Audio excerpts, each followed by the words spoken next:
This is Lab 2. Now for the post button section, there it is. This is the parallel circuit.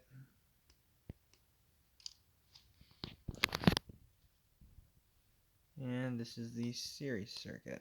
One sec.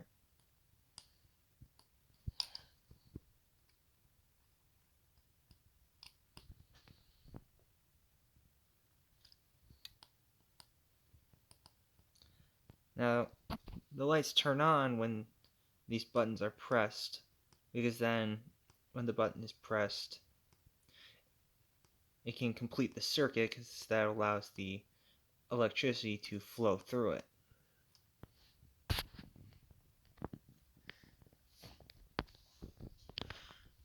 For my readings within the parallel circuit from the peg 1 to peg 4 over here reads 5 volts, and the same reads from 2 to 3. Lights up.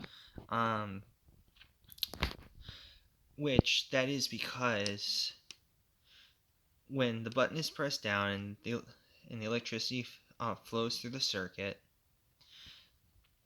the 5 volts from the board is being pulled to 2 different lights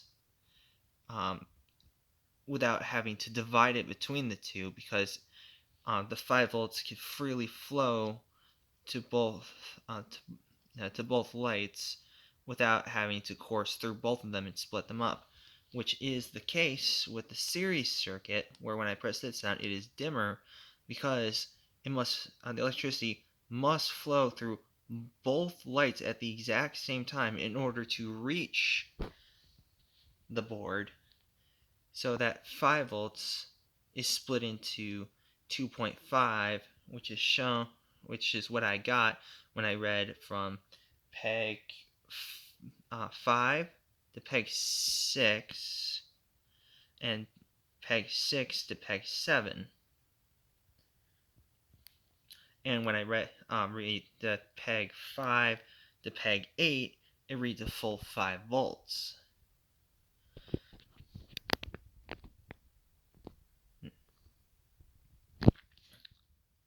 Flash, flash.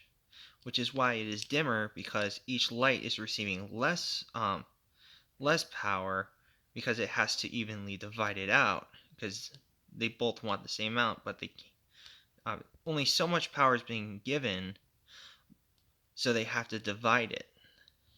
As for this, with the parallel circuit, I don't need to the power does not need to flow through both to get to the positive and negative sides. It can flow through one, and thus it can receive the full 5 volts. That is all.